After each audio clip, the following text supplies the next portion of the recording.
இந்த கேக் வந்துட்டு அக்டோபர் 2 அன்னைக்கு ரெடி பண்ணி எடுத்தது. அன்னைக்கு என் பொண்ணோட பர்த்டே. அவங்களுக்காக தான் இந்த கேக் ரெடி பண்ணது. இதுதான் ஃபர்ஸ்ட் டைம் நான் சாக்லேட் கனாஷ் யூஸ் பண்ணி கேக் ரெடி பண்றது. இதுல ஃபில்லிங்ஸுக்காக அன்னைக்கு வேற ஒரு பட்டர்ஸ்காட்ச் கேக்கோட ஆர்டர் இருந்துச்சு. அதோட ப்ரொலைனை தான் இதுல யூஸ் பண்ணியிருக்கேன்.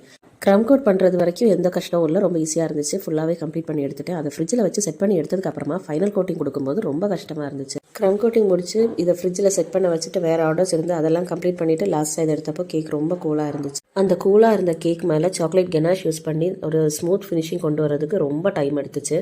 நல்ல ஹாட் வாட்டரில் அந்த நைஃபை வந்துட்டு டிப் பண்ணி எடுத்து தான் இந்த ஃபினிஷிங் நான் கொண்டு வந்திருந்தேன். ரொம்ப கஷ்டமாக இருந்துச்சு. இதோட டாப்பில் ட்ரிப்பிங்ஸுக்காக நம்ம ப்ரௌனிக்கெல்லாம் யூஸ் பண்ணக்கூடிய கோவச்சர் மில்க் சாக்லேட் தான் யூஸ் பண்ணியிருக்கேன். என்னோட பொண்ணுக்கு வந்துட்டு இந்த மேக்கப் ஐட்டம்ஸ் இதெல்லாம் ரொம்ப பிடிக்கும். ஒரு வருஷத்துக்கு முன்னாடியே இந்த கேக் தான் கேட்டிருந்தாங்க. ஆனால் அன்னைக்கு ரெடி பண்ண முடியல. ஸோ இந்த தடவை இதுதான் ரெடி பண்ணி கொடுத்துருந்தேன். இவ்வளோ கஷ்டப்பட்டு ராத்திரியும் பகலுமா ரெடி பண்ணி எடுத்து அந்த கேக் அவங்க கண்ணுக்கு தெரியல. அதுக்கு மேலே இருந்த மேக்கப் ஐட்டம்ஸுக்கு தான் அடி போட்டுட்டு இருந்தாங்க.